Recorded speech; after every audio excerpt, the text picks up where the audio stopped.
Hello. Richira, hi, it's been so long.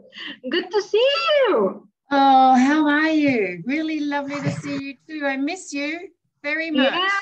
Yeah, so good to see you. You look fantastic. Yeah, oh, great. I love that. I look fantastic. I accept that. I can see. I don't know why. So you lovely. Changed your glasses. I didn't see your I have glasses. changed my glasses. Can you see? Yeah. I went bigger. Yeah.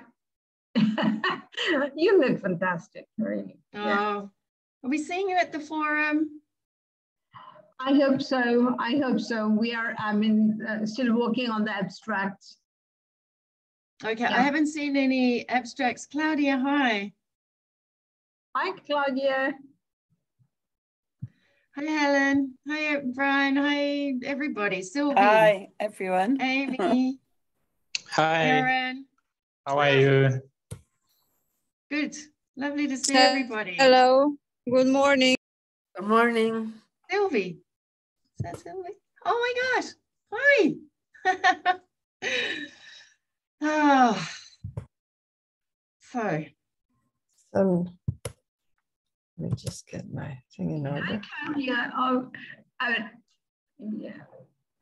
So saying how much we miss Richira's voice and face.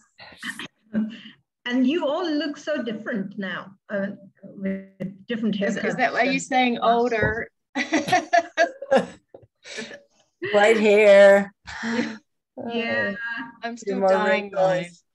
But Mary is getting younger, I think. Always. Oh, with her, changes and how, she, her hairstyle and everything. She looks so much younger. So Claudia, I think you can kick us off. Shall I start? Yeah. Okay. Thank you very much, everyone. Good morning and good afternoon or evening for some of you, I can see. Thank you very much for joining us. As you are aware, this is we have been working towards developing a research agenda, specifically looking at the intersections of violence against women and violence against girls. And we are building on the effort that was done to develop the shared research agenda on violence against women. So we really don't want to look at violence against women on its own or at violence against children on its own, but just at those intersections. And this is, in a way, I think I presume that you've all seen the little blurb that we developed, but it's been a joint effort between the SVRI, UNICEF Innocente, with Alessandra Geddes and WHO, guided by an advisory group.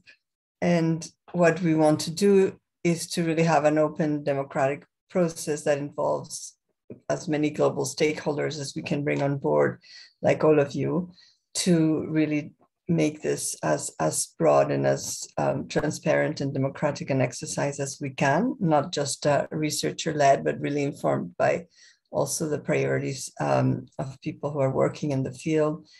And we are going to hear today an overview of the method that we've adopted for this priority setting exercise, where we've gotten to so far, and some information about the current process, the next stage in a way of the process, which is the generation of the research questions. So we are going to go, I think, straight to Mark, who's going to share with us the adaptation of the CHNRI method, and then share with you where we've gotten to so far with the advisory group in terms of just identification of the broad domains. So we'll take half an hour and we'll try to be efficient with the time. So without more ado, I'll just hand over straight to Mark to lead us. Thank you, Claudia, and welcome everyone. Just to check, can you see my slides and hear me all right? Yeah. Yeah. Yes. Right, So thank you. I think many people have probably had experience from the previous exercise as well as other exercises of CHNRI. So I'm just going to do a really rapid run through it just to remind everybody of the basic tenets of it. And I think that Claudia's use of the word democratic, I think is probably the most important one, is that prior to CHNRI, and I think CHNRI has had an effect, an influence on other priority setting methods, is previously it was often a very small closed group, often a very powerful, researchers, and even if they weren't all very powerful, everyone would sit around in a room, and at the end it would be, the Lancet published researchers who would then ultimately make the final decisions, and it was in no way democratic or representative. It was often really not diverse in any way. And equally importantly is that how decisions were arrived at in terms of getting to those priorities, that decision making wasn't transparent. No one knew what criteria people were using because it was pretty much inside their own heads. And the CHNRI method really was developed as a way to try and do it differently in its original iteration, I suppose. And the idea is that firstly, it's not just about technical experts. It's not just about powerful researchers who publish 2 papers a year in the Lancet, but actually it's multiple stakeholders, academics, representatives of NGOs, everywhere. Any person potentially can take part. Very importantly, the views and judgments of each of those people involved, those are treated equally. No one person has undue influence. And the aim is that it tries to cancel out or dilute personal biases. And obviously that's a very difficult thing to do, but in principle, that's what it's trying to do.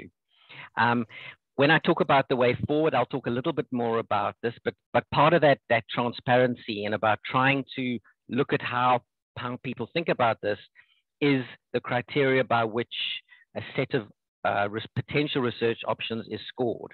And we will speak a little bit about that. And there can be any number, and they would be different for different conditions, for example. So if you were doing a priority setting exercise on childhood pneumonia, you may speak about disease burden reduction. It would be perfectly appropriate. If you were doing a priority setting exercise on disability, you would no more speak about disease burden than fly to the moon. It would be wholly inappropriate. And so these criteria are chosen often depending on the particular issue at hand. And I'll talk a little bit more about that later. And so essentially, the people who will do the scoring, this broad group of stakeholders, will be given a set of questions to rank. And essentially, it's a simple yes, no, or you basically I don't know. And you can leave it blank. And the idea being that if you have enough people, blanks don't matter. If it's something that you don't feel qualified enough or knowledgeable enough to even guess at, it's okay to say I don't know. It's okay to leave it blank. But if there are enough people, you will essentially be tapping into some form of the wisdom of the crowd. And those are then collated, and you can then, it results in a research priority setting score somewhere between 0 and 100. And again, you're able then, because it's all transparent, because it's by criteria and by domain, you can then break it down, for example, into how did these the winning questioners, or the top questioners that were fare in terms of equity, if that was a criteria, or answerability. And you can look at that. You can look at academics versus people working in NGOs. There are any number of ways in which you can then disaggregate and look at those results. So essentially, the aim, and I've touched on some of these, is it measures the collective optimism of a group of stakeholders, technical experts and others. You can start looking at why one particular option scored badly and came number 50, and why something scored very high, and it may be counterintuitive. As I've said, it limits the personal bias and does very effectively prevent very few individuals from dominating the process. And it also presents a simple quantitative outcome. And so now I'm going to hand over to Anik to just go over the four domains or the domains that we have been speaking about as the organizing group. And she's going to take you through the domains of which we will then be generating questions. Over to you, Anik. Thanks, Mark. We were able to learn from two systematic reviews that were conducted related to this question. And that was one systematic review to understand the co-occurrence of violence against women and violence against children, in particular, intimate partner violence and child maltreatment in the home, and understanding the risk factors, etc. And the second one on interventions that attempt to jointly address these two types of violence. And so from this, we were able to understand what kinds of gaps there are in the field, and came up with the advisory group with 5 domains or overarching themes or umbrellas under which we think we could organize the questions and then score them and rank them. So the first domain focuses on research to strengthen our understanding of intersections. And this has been defined as gender-sensitive research to understand the different intersections across multiple forms of violence against women and violence against children, including the types, frequency, severity, prevalence, incidence, nature, and impacts of, as well as the pathways between and risk and protective factors associated with the co-occurrence of these two types of violence across the life course and across generations. So we've tried to be very broad and inclusive. We can go to the next domain. Second domain focuses on intervention and services research. This would include research on programs, interventions, and services that prevent and or respond to both violence against women and violence against children, including building understanding of when and how interventions to prevent or respond to both of these types of violence work, and when coordinated or integrated interventions are not recommended and why. The third domain focuses on tools, methods, and measurement. And this would include research that will identify new and innovative ways to measure intersections of violence against women and violence against children, challenge hierarchies of knowledge, and encourage practice-based learning and participatory approaches, and also address ethical issues and strengthen monitoring and evaluation of interventions in ways that investigate outcomes that are relevant to both types of violence. And the fourth domain is research on coordination and collaboration across the sectors.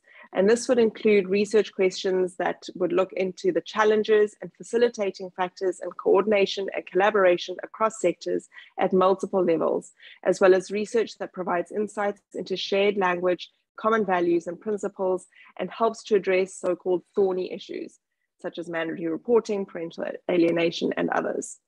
And these thorny issues are the ones that often impede collaboration. And the fifth domain is on policy research. So this would include questions that would help us to better understand, or questions, the answers of which would help us to better understand policies, including how they address the intersections, how they influence governance and delivery of services, and what impacts they have. Thanks, Mark. Back to you. Thanks, Anik. And just before I go on to the next steps and where we are, I hope it's okay. I should have said at the beginning that we are recording this session, and I hope that's okay, everyone. I just want to announce that, as it were. As I said, one of the key components of this approach is a democratic one, but obviously it's very difficult. We've had like over 400 people who, in principle, are available for scoring and for generations of questions, and so there's some decisions that are taking place within the organizing group. But just to say, there's also an advisory group that's also helping with that. So again, just trying every step of the way to make sure it's as open and as transparent as possible. So the next step is, you saw that long list of criteria that I put up on a previous slide. The next step, and this will be done by the coordinating and advisory groups, is to then decide on the criteria. And usually it's usually between about 3 and 5 criteria. For example, one that's a very common one, which is difficult almost to not have in a priority setting exercise, might be answerability. Is this question even answerable? It simply may not be a research question in principle. So that often is one, but everything will be on the table. And obviously we'll take some guidance from the previous exercise, but that'll be the next step. Following that is that we will ask all of you on this call, on the call that we're going to have, the repeat call later this afternoon, as well as all those 400 and something people, is to generate lists of research questions, of possible research questions. This will be done using SurveyMonkey. So you'll get a survey. I've got a figure there of 1 to 30 questions. I should have changed that. I think we've decided on somewhat fewer than that. But again, we don't want to be too restrictive. We want to be open, but we worked it out as if 400 people all sent us 30 questions, we would have 12,000. And that feels a little bit unmanageable. So we're actually going to limit in some ways the questions, and they will be in, for example, a box where there'll be 3 questions per domain that you've just heard about, you know. But again, in the spirit of democracy and openness, we're also aware that those 5 domains have not been generated by a larger group, but have been generated by a smaller group. We believe, based on good evidence from systematic reviews and other experience, but we will also open the possibility of other domains. If people responding want to generate questions in another domain, even suggest another domain, we will be open to that. And that process will happen very soon. In fact, as soon as we've set up decided on the criteria, we will try and do it as soon as possible after these calls, and ask you for those questions. The organizing group, with advice from the advisory group, will then distill that down to a manageable list of questions. Again, we will try and keep those decisions as open, as transparent as possible, to make it possible for anybody to in fact ask a question about why was that question not included. And obviously, there's no ways we could include 1,000 or 10,000 questions. That simply would be possible. And so that process of the collating, scoring, analyzing will happen in the course of May this year. And then the final report and any further analysis that needs to take place, again, will be coordinated and completed by the coordinating group, with advice from the advisory committee, and then that will be launched in Cancun. My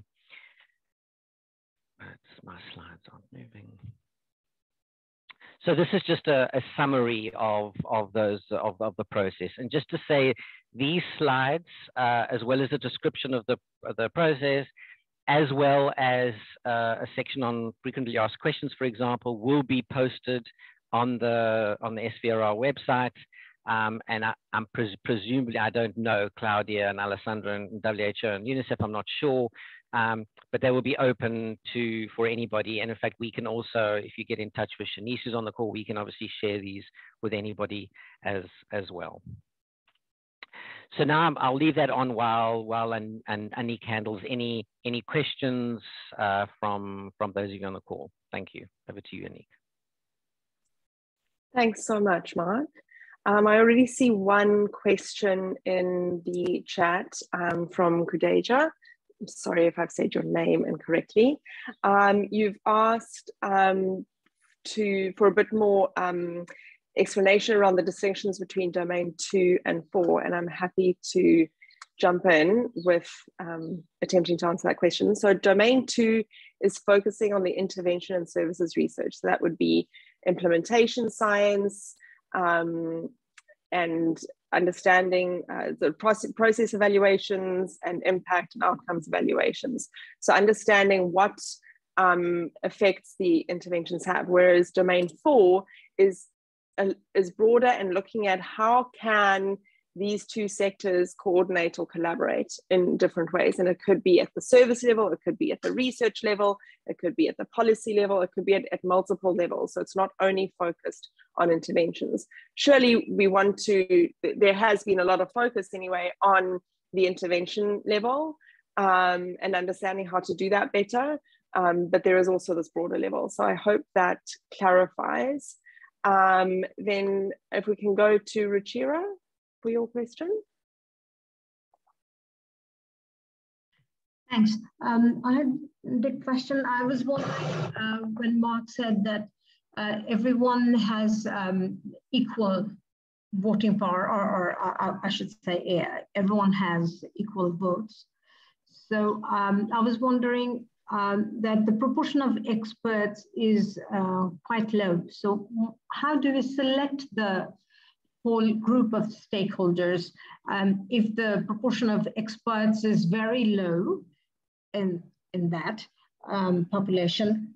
So what happens? Do they get much lower representation, and the question of weight arises then? Should I take it? That would be great, Mark. Yeah. So I mean, I think actually that's a very, very good question, and there's not a simple answer to it, you know, because, for example, one of the other issues that often comes up is that some questions are often quite technical, and people feel, well, you know, I'm not a researcher, you know, and who am I to answer this question, or I just simply don't understand.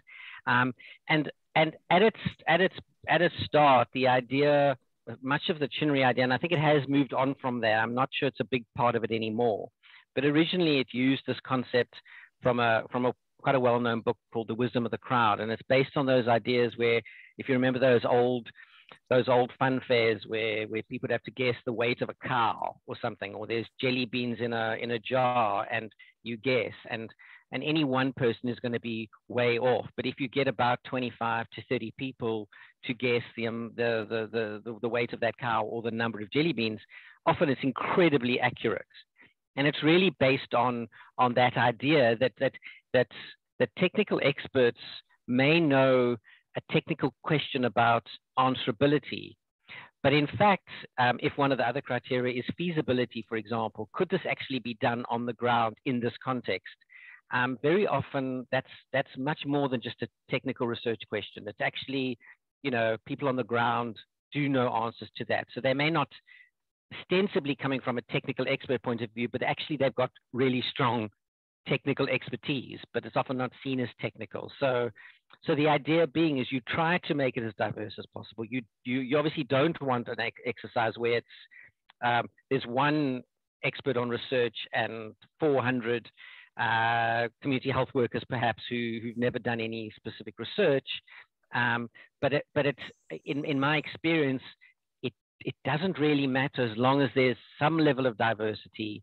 The idea as well in the questions is that we will try to make the way in which they frame for people to score to not be deeply technical. You know, it's not going to be talking about effect sizes. It's really what we're trying to get at is, and again, I can't speak of what the criteria will be, but issues like equity, will the results of this actually be meaningful to women, to children, to organizations working with women? Will the results that kind of get generated, will those actually be meaningful? And so it's actually very technical on one hand, but actually, yeah, it's also not in another way. I hope that answers the question.